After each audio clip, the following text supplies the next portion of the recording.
Hello everyone, आप सभी का हमारे चैनल आयुर्पथगामिनी बाय जीसीएम में हार्दिक स्वागत है। आज के इस वीडियो में हम समवाय विज्ञान, ये जो टॉपिक है पदार्थ विज्ञान का बीएमएस फर्स्ट ईयर का, उसके बारे में पढ़ेंगे। तो चलिए शुरू करते हैं। सबसे पहले है इंट्रोडक्शन। तो वैशेषिक दर्शन ने 6 पदार्थों में समवाय छठा पदार्थ माना है।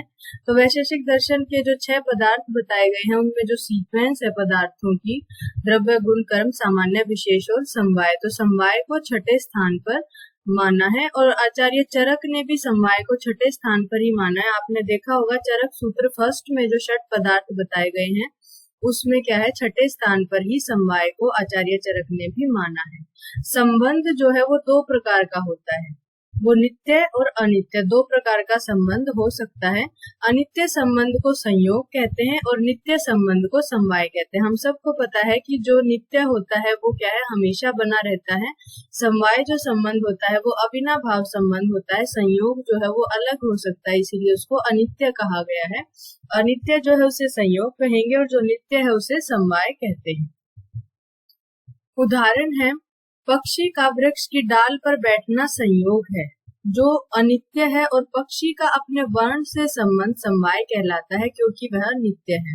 तो अभी हमने बताया कि जो नित्य है वो सदा बना रहता है। तो पक्षी जब तक वो नष्ट नहीं होगा, जब तक उसकी मृत्यु नहीं होगी, उसके जन्म से लेके उसका जो कलर है, हर बर्ड का अलग स्पेसिफिक कलर होता है, तो जो उसका कलर है वो हमेशा उसके साथ रहता है जब तक उसका जीवन रहता है। उसके जन्म से लेके मृत्यु तक हमेशा उसके साथ रहता है। तो वो क्या है, नित्य संबंध है, यानी कि जब तक वो नष्ट नहीं होता तब तक वो चीज उसके साथ रहती है। तो ऐसा जो संबंध है उसे नित्य संबंध कहते हैं। और जो दूसरा संयोग का एग्जाम्पल बताया है, पक्षी का डाल पर बैठना, तो पक्षी अभी डाल पर बैठा है, वो थोड़ी देर में उड़ भी सकता है, तो वो जब बैठेगा डाल पर तो पक्षी का और डाल का संयोग होगा, और जब तक वो बैठा रहेगा तब तक वो संयोग बना रहेगा। लेकिन ऐसा नहीं है कि वो हमेशा तक वो संयोग ऐसे ही बना रहेगा, हमेशा तक एक बार पक्षी का जो डाल से संयोग हुआ है वो हमेशा तक बना ही रहेगा, तो ऐसा नहीं होगा। इसी वजह से इसे अनित्य कहते हैं, क्योंकि पक्षी डाल पर से उड़ भी सकता है, वो उससे अलग भी हो सकता है। तो जिसमें चीजों का पहले संयोग हो और फिर वो अलग भी हो सकती हो तो उसे कहेंगे संयोग, और जो अलग नहीं हो सकती चीजें, ऐसा जो संबंध है उसे क्या कहेंगे, समवाय कहेंगे। वैशेषिक के अनुसार समवाय एक है और नित्य है, लेकिन प्रभाकर के अनुसार समवाय अनेक है। तो वैशेषिक दर्शन ने समवाय को एक ही माना है और उसको नित्य माना है, लेकिन प्रभाकर ने उसको अनेक माना है, यानी कि समवाय के भी अनेक भेद उन्होंने माने हैं। उन्होंने माना है कि नित्य वस्तुओं में समवाय नित्य होता है और जो अनित्य वस्तुएं होती हैं उनमें समवाय अनित्य होता है। फिर है समवाय शब्द की व्युत्पत्ति, सम, अव, ई, अच, इनको अगर जोड़ेंगे तो क्या है, समवाय शब्द बनता है, जिसका अर्थ होता है मिलाप या फिर मिश्रण। अविच्छेद्य संयोग को समवाय कहते हैं, यानी कि जिसका विच्छेदन नहीं किया जा सकता, जिसको अलग नहीं किया जा सकता, ऐसा जो संयोग है उसे क्या कहेंगे, समवाय कहेंगे। ऐसा जो संबंध है उसे क्या कहेंगे, समवाय। फिर है समवाय के लक्षण, नित्य संबंध समवाय, आयुत सिद्ध वृत्ति, ययोर्द्वयो मध्ये एकम अविनश्यत अवस्थम पर आश्रितम एव अतिष्ठन्ते, तावत आयुत सिद्धो यथा अवयव अवयविनौ गुण गुणिनौ क्रिया क्रियावन्तौ जाति व्यक्ति विशेष नित्य द्रव्य च इति। तो नित्य जो संबंध होता है उसे क्या कहते हैं, समवाय कहते हैं। आयुत सिद्ध वृत्ति, आयुत सिद्ध वृत्ति है इसकी, उनमें ही ये पाया जाता है। ययोर्द्वयो मध्ये एकम अविनश्यत अपि, तो क्या कहा गया है कि दो चीजों के मध्य जब तक एक नष्ट ना हो जाए तब तक दूसरी का उसी के साथ रहना, उसी पर आश्रित रहना, उसे क्या कहते हैं, आयुत सिद्ध कहते हैं। तो आयुत सिद्ध पदार्थों में जो संबंध पाया जाता है उसे समवाय संबंध कहते हैं। ये जो श्लोक था उसी की यहाँ पे एक्सप्लेनेशन दी गई है। समवाय नित्य संबंध कहते हैं, आयुत सिद्ध पदार्थों में पाया जाता है। 2 पदार्थों में एक अवस्था नष्ट न होने तक जो दूसरे के आश्रित रहता है, ऐसे पदार्थों को आयुत सिद्ध कहते हैं। जैसे कि हमने एग्जाम्पल लिया था कि जो पक्षी है वो, उसका जो वर्ण है वो हमेशा जब तक नष्ट नहीं हो जाएगा जो पक्षी है तब तक उसका वर्ण उसी के आश्रित रहता है। तो आयुत सिद्ध पदार्थों में जो संबंध पाया जाता है उसे समवाय कहते हैं। इसके कुछ एग्जाम्पल हैं, अवयव और अवयवी, गुण और गुणी का, क्रिया और क्रियावान का, जाति और व्यक्ति का, तथा विशेष और नित्य द्रव्य का। तो ये हम एक एक करके अभी देखेंगे। अवयव और अवयवी। तो जैसे कार्य और कारण, हमने इससे पहले वाली जो वीडियो देखी थी वो कार्य कारण सिद्धांत से ही रिलेटेड थी। तो कार्य का और कारण का जो संबंध है वो हमेशा बना रहता है। जैसे कि वस्त्र है और धागा, तो वस्त्र क्या है, कार्य है, और धागा क्या है, कारण है। तो हमेशा जब धागे का संयोग होगा तभी वस्त्र बनेगा, और वस्त्र बनने के बाद भी धागा उससे अलग नहीं होता है, उसी में रहता है। जब तक धागा उसमें रहेगा तब तक उसको हम वस्त्र कहेंगे, अन्यथा वस्त्र जब नष्ट हो जाएगा, जब उसमें धागा नहीं होगा, तो उसको हम वस्त्र भी नहीं कहेंगे। तो क्या कहा है, कारण अवयव है और कार्य क्या है, अवयवी है। धागा अवयव है और वस्त्र अवयवी है। अवयवी किसे कहेंगे, जिसमें अवयव रहता है। अवयव यानी कि पार्ट है, और अवयवी जिसका वो पार्ट है उसे कहेंगे। तो धागा क्या है, अवयव है, एक पार्ट है वस्त्र का, और वस्त्र क्या है, अवयवी है, जो पूरा है, कंप्लीट। दोनों को अलग नहीं किया जा सकता। यदि इन्हें अलग किया गया तो वस्त्र का अस्तित्व ही नष्ट हो जाएगा। यानी कि धागे के बिना वस्त्र का कोई अस्तित्व नहीं है, क्योंकि वो जो वस्त्र है वो धागे से ही बनता है। जैसे कि मिट्टी का कोई घड़ा है, अगर उससे मिट्टी को कोई अलग करना चाहे तो नहीं हो सकती, क्योंकि अगर मिट्टी को घड़े से अलग करेंगे तो घड़े का अस्तित्व ही नहीं रह जाएगा। तो जिस कारण से जो कार्य उत्पन्न हुआ है उस कारण को उस कार्य से हम अलग नहीं कर सकते। तो उन दोनों का जो ये संबंध है उसे क्या कहते हैं, समवाय संबंध कहते हैं। इसी तरह से यह संबंध विषम दोष और व्याधि में पाया जाता है। तो हमने जो है अष्टांग हृदय फर्स्ट चैप्टर में पढ़ा है, रोगस्तु दोष वैषम्यम। तो दोषों के विषम होने से व्याधि उत्पन्न होती है। अगर दोष सम हो गए तो उससे हम व्याधि भी नहीं कहेंगे, व्याधि की सत्ता भी नष्ट हो जाएगी। जब तक दोष विषम रहेंगे तब तक ही उसे हम व्याधि की संज्ञा दे सकते हैं। फिर है गुण और गुणी। तो जैसे गुण और द्रव्य का संबंध, तो हमने पढ़ा है कि द्रव्य क्या होता है, यत्र आश्रिता कर्म गुना कारणम समवाय। तो जिसमें गुण रहता है उसे क्या कहते हैं, द्रव्य कहते हैं। तो गुण क्या है, आधेय है, और गुणी क्या है, आधार है। आधार पे जो चीज रहती है उसे क्या कहते हैं, आधेय कहते हैं। तो आधार बेस है, और उसके ऊपर जो चीज रहती है उसे आधेय कहते हैं, या फिर उसके अंदर जो चीज रहती है उसे आधेय कहते हैं, उस पर जो आश्रित रहती है। तो स्पर्श, गुण और वायु गुणी है। तो स्पर्श क्या है, गुण है एक, और वायु क्या है, गुणी। यानी कि स्पर्श जो गुण है जिसमें रहता है उसे क्या कहेंगे, गुणी कहेंगे, जो कि क्या है, वायु है। तो स्पर्श को वायु से कभी अलग नहीं किया जा सकता। यही संबंध किसमें मिलता है, यव और उसके लघु गुण में। तो जो है यव है उसका क्या है, लघु गुण होता है। तो लघु गुण को उससे कभी अलग नहीं किया जा सकता। ऐसे ही हर द्रव्य का हम एग्जाम्पल ले सकते हैं, उसको गुण और गुणी के हिसाब से। आंवले का गुण क्या है, गेहूं का गुण क्या है। तो सबके जो गुण है वो क्या है, समवाय संबंध से रहते हैं। जब तक भी वो चीज रहेगी तब तक वो गुण उसमें पाए जाएंगे। तो उसे क्या कहेंगे, समवाय संबंध कहते हैं। फिर है क्रिया और क्रियावान।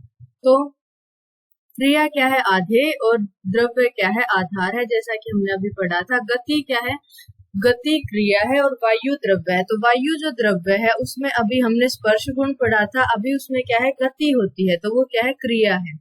तो गति को वायु से कभी अलग नहीं किया जा सकता। श्लोक हमने पढ़ा था, यत्र आश्रिता कर्म गुना कारणम। तो कर्म है, क्रिया क्या है, इसमें गति है, गुण क्या है, वायु में स्पर्श है। उन दोनों को ही वो समवाय संबंध से उसमें रहते हैं द्रव्य में, तो उनको उससे अलग नहीं किया जा सकता। तो इसी वजह से इसे समवाय संबंध कहते हैं। सेम ही मिश्रिया और उसके दीपन कर्म। मिश्रिया जो है उसका दीपन कर्म जो है वो उसमें पाया जाता है। तो जब तक वो रहेगी तब तक उसमें दीपन कर्म पाया जाएगा। तो ये जो संबंध है उसे समवाय संबंध कहते हैं। फिर है जाति और व्यक्ति। तो जाति को व्यक्ति से कभी अलग नहीं किया जा सकता। यहाँ पे मनुष्यत्व जाति की बात की जा रही है। जैसे कि मनुष्य है तो उसको मनुष्यत्व जाति से कभी भी अलग नहीं किया जा सकता। अगर उसका मनुष्य के रूप में जन्म हुआ है तो उसकी मनुष्यत्व जाति हो गई है, तो उसके जन्म से लेके उसकी मृत्यु तक वो उसकी जाति ही रहेगी। तो वो क्या है, उसको कभी उससे अलग नहीं किया जा सकता। और जिस संबंध को अलग नहीं किया जा सकता उस संबंध को हम समवाय संबंध कहते हैं। आचार्य चरक ने कहा है, चरक सूत्र फर्स्ट में, समवायो अपृथक भावो भूम्य आदि नाम गुणई मत स नित्यो यत्र ही द्रव्यम न तत्र अनियतो गुण। तो समवायो अपृथक भाव है, यानी कि जिसको कभी अलग नहीं किया जा सकता। पृथ्वी आदि, भूम्य आदि नाम गुणई, तो पृथ्वी आदि द्रव्य और उनके गुणों के मध्य जो अपृथक भाव होता है, कभी ना अलग होने वाला जो भाव होता है, उसे क्या कहते हैं? समवाय संबंध कहते हैं। स नित्यो, वह क्या है? नित्य है, क्योंकि द्रव्य के साथ गुण समवाय संबंध से ही रहते हैं। अभी हमने डिस्कस किया जो द्रव्य की डेफिनेशन, तो उसमें यही बताया गया है कि जो द्रव्य है उसके साथ उसके गुण समवाय संबंध से ही रहते हैं। यह इदम इति यत कार्य कारणयो स समवाय, इसमें यह है ऐसा ज्ञान कार्य और कारण में जिस संबंध से होता है उसे समवाय कहते हैं। तो इस द्रव्य में ये गुण है, इस द्रव्य में ये कर्म है, इसका ये कर्म है, तो ये ज्ञान जो होता है कि इस चीज में ये है, इस आधार में ये आधेय है, तो इस संबंध का जिससे ज्ञान होता है उसे क्या कहते हैं? समवाय कहते हैं। धागों में वस्त्र है, यह ज्ञान बिना संबंध के नहीं हो सकता। इस संबंध को संयोग संबंध नहीं कह सकते, क्योंकि संयोग क्या होता है? जिसको अलग किया जा सकता है, जैसे कि पक्षी का डाल पर बैठना हमने देखा था। संयोग उनमें होता है जो पहले से पृथक हो, तो पहले डाल भी अलग थी और पक्षी भी अलग था और फिर जुड़े हो, तो पक्षी जब डाल पे बैठा तो उन दोनों का संयोग हुआ। परंतु वस्त्र कभी धागे से अलग नहीं था, अतः यह संबंध कोई और संबंध है जिसे समवाय कहा जाता है। ठीक है, फिर है कारिकावली के अनुसार घटादि नाम कपाल आदो द्रव्येषु गुण कर्मियों तेषु जातेषु संबंध समवाय प्रकृति है। घटादि नाम कपालादो, घटादि का कपालादि से जो संबंध है, द्रव्येषु गुण कर्मियों, द्रव्य का उसके गुण कर्म के साथ जो संबंध है, तो सेम ही बात बार बार रिपीट हो रही है कि द्रव्य का उसके गुण कर्म के साथ जो संबंध है, कार्य का कारण के साथ जो संबंध है, उसे समवाय संबंध कहते हैं। मेन बात यही है कि जो संबंध अलग नहीं किया जा सकता उसे क्या कहेंगे? समवाय कहते हैं, जो कि हमेशा बना रहता है। फिर समवाय के भेद, सामान्यतः सभी आचार्यों ने समवाय को एक ही माना है, परंतु चरक संहिता के टीकाकार आचार्य गंगाधर राय ने इसे 2 प्रकार का माना है और प्रभाकर ने अनेक प्रकार का माना है, जैसा कि हमने फर्स्ट स्लाइड में पढ़ा था।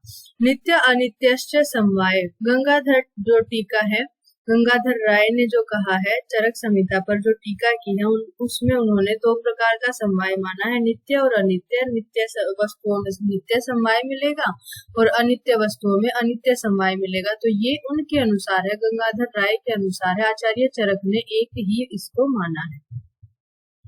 फिर समवाय को एक स्वतंत्र पदार्थ मानने में युक्ति, तो 6 पदार्थ बताए हैं, उसमें एक समवाय को भी स्थान दिया गया है। तो क्यों दिया गया है ये हम देखेंगे। समवाय को एक स्वतंत्र पदार्थ माना गया है, इसका यह तर्क है कि यदि द्रव्य और गुण सत्य हैं तो दोनों का संबंध समवाय भी सत्य है, अतः समवाय को स्वतंत्र पदार्थ माना जा सकता है। यानी कि द्रव्य है, उसमें जो गुण पाए जाते हैं, अगर वो सत्य है चीजें, तो समवाय भी सत्य ही है, उसकी सत्ता को स्वीकार करना चाहिए, तो उसको एक अलग से पदार्थ मानना चाहिए। समवाय को अन्य पदार्थों में समाविष्ट नहीं किया जा सकता, ना हम उसे द्रव्य कह सकते, ना हम उसे अकेला गुण कह सकते, क्योंकि वो क्या है? द्रव्य और गुण का संबंध है। ना हम उसे अकेला कर्म कह सकते, क्योंकि वो द्रव्य का कर्म का जो है संबंध है। ना हम उसे सामान्य कह सकते, ना विशेष कह सकते, और ना ही हम उसे अभाव कह सकते। इन सब की डेफिनेशंस जो है हमने पहले जो वीडियो आई है हमारी पदार्थ विज्ञान की, उनमें अलग अलग से एक्सप्लेन किया हुआ है। अगर आपको देखना है तो आप वहां जाके देख सकते हो। तो इन सब में हम क्या है? समवाय को इंक्लूड नहीं कर सकते, किसी भी तरह से समाविष्ट नहीं कर सकते। तो हमें ये पता चलता है कि इसकी अलग से अपनी सत्ता है, तो उसको एक अलग से पदार्थ मानना चाहिए। संयोग और समवाय में अंतर, संयोग कुछ क्षण ही रहता है, जैसे कि पक्षी का हमने एग्जाम्पल लिया था, तो कुछ क्षण के लिए पक्षी डाल पर बैठेगा, फिर वो अलग हो जाएगा, या वह अनित्य है। वृक्ष और पक्षी के बीच संयोग क्षणिक होता है, एक दूसरे से अलग होकर वृक्ष और पक्षी का पृथक अस्तित्व भी है। ये बात इसमें इम्पोर्टेंट है कि जब 2 चीजें हैं, उनका संयोग हुआ है, संबंध है उनका, वृक्ष पर पक्षी बैठा है, कुछ काल के लिए उनका संयोग है, लेकिन जब वो अलग होंगे तो उनकी अलग अलग से भी सत्ता स्वीकार की जाएगी। ना डाल को कुछ होगा, उसको फिर भी डाल कहा जाएगा, उसका अस्तित्व नष्ट नहीं होगा। ना जो पक्षी है उसको कुछ होगा, उसका भी अलग से अस्तित्व होगा। लेकिन अगर धागे को वस्त्र से अलग कर दिया जाए तो उसकी कोई सत्ता नहीं होगी, उसको एक अलग से जो द्रव्य है हम नहीं मान पाएंगे, क्योंकि धागे के बिना वस्त्र बन ही नहीं सकता, धागा ही मूल कारण है वस्त्र के बनने का। परंतु समवाय संबंध नित्य होता है, द्रव्य और गुण कभी अलग नहीं होते हैं, द्रव्य से पृथक होकर गुण का कोई भी अस्तित्व नहीं होता है। फिर क्या है, संयोग संबंध कर्म पर आधारित है। जिन दो वस्तुओं के बीच संयोग होता है उनमें कर्म दिखाई देता है। बल्ले और गेंद के बीच जब संयोग होता है तब दोनों वस्तुओं में गतिशीलता दिखाई देती है, परंतु समवाय संबंध में कर्म की या गति की अपेक्षा नहीं हो सकती है, लेकिन हमेशा ये अपेक्षा उसकी नहीं है।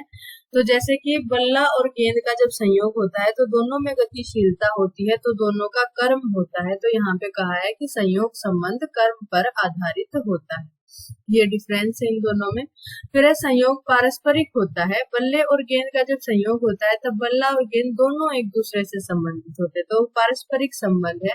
परंतु समवाय संबंध में ऐसा नहीं होता। गुण द्रव्य में रहता है परंतु द्रव्य गुण में नहीं रह सकता, तो वो पारस्परिक संबंध नहीं है। द्रव्य को ही आधार कहा जाएगा, गुण को कभी भी हम द्रव्य का आधार नहीं कह सकते। गुण हमेशा आधेय ही रहेगा द्रव्य पे।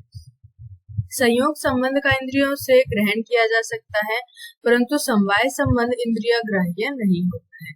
फिर है संयोग संबंध अस्थायी होता है, अनित्य होता है, कुछ काल के लिए होता है, क्षणिक होता है, तो वो अस्थायी है। जबकि समवाय संबंध स्थायी होता है, नित्य होता है, हमेशा बना रहता है, अपृथक भाव है। तो ये क्या है, संयोग और समवाय में अंतर है। फिर है समवाय का चिकित्सीय महत्व। द्रव्य और उनके गुण कर्मों के मध्य जो अपृथक भाव संबंध है उसे समवाय कहते हैं, और यही संबंध है चिकित्सा का आधार बनता है। जो किसी भी व्याधि की चिकित्सा के लिए द्रव्यों के गुण कर्म ही कारण होते हैं। यदि ये गुण कर्म द्रव्य के साथ नित्य संबंध से ना रहे तो चिकित्सा करना कठिन हो जाएगा। तो यहाँ पे क्या समझाया गया है कि हम कोई भी व्याधि देखते हैं, उसमें वात दोष बढ़ा है, पित्त दोष बढ़ा है, कफ दोष बढ़ा है, तो उसी के अनुसार हम क्या देते हैं, औषध देते हैं। और औषध हम इस विश्वास के साथ देते हैं कि हमें ये पता होता है कि ये औषध में जो द्रव्य है उसके गुण और कर्मों के आधार पे ये बात का शमन करेगी। तो वो जो उसके गुण और कर्म है वो हमेशा ही उसके साथ रहेंगे, तो हम पूरे विश्वास से उस औषध को उस दोष वृद्धि में दे सकते हैं। हमें ये विश्वास होता है कि अगर ये औषध हम देंगे तो इसके गुण कर्म ऐसे हैं तो ये इस दोष का शमन अवश्य ही करेगी। लेकिन अभी कभी ऐसा हो जाए कि कुछ काल के लिए उसमें वो गुण थे, अगले काल के लिए वो नहीं है, तो जब हमने वो मेडिसिन पेशेंट को दी तो उसमें वो गुण नहीं थे। तो अगर ऐसा हो जाए तो चिकित्सा करना बहुत ही कठिन हो जाएगा। तो इसीलिए ऐसा होता नहीं है, द्रव्यों का उसके गुण कर्मों के साथ समवाय संबंध रहता है, तो चिकित्सा उसी के आधार पर हम करते हैं। ये समवाय का चिकित्सीय महत्व है। व्याधि की संप्राप्ति को स्पष्ट करते हुए कहा जा सकता है कि हेतुओं के सेवन से दोषों में वैषम्य होता है और दोषों में वैषम्य से व्याधि की उत्पत्ति होती है। यहाँ हर कदम पर दो विषयों के समवाय संबंध का आधार बनाकर संप्राप्ति को आगे बढ़ाया जाता है। यानी कि जब तक हेतु का सेवन नहीं होगा तब तक दोष विषमता नहीं हो सकती, और जब तक दोष विषमता नहीं होगी तब तक व्याधि की उत्पत्ति नहीं हो सकती। तो ये दो जो चीजें हैं, इनका जो संबंध है वो उसमें क्या है, दोनों का संबंध ऐसा है कि जब एक रहेगा तभी दूसरा उत्पन्न हो सकता है। अगर दोष विषमता नहीं होगी तो व्याधि की उत्पत्ति भी नहीं हो सकती। इसी तरह समवाय को पथ्य अपथ्य का भी आधार हम बना सकते हैं। फिर है समकालीन विज्ञान में सिद्धांत और उदाहरण जो समवाय की अवधारणा को समझने में सहायक है। तो समकालीन विज्ञान में क्या है ऐसा जिसको हम समवाय से कोरिलेट कर सकते हैं। समवाय नित्य संबंध को समवाय कहते हैं। दो पदार्थों में एक अवस्था नष्ट न होने तक दूसरे के आश्रित रहता है, जो कि हमने पहले पढ़ा था, आयुक्त सिद्ध पदार्थ कहते हैं।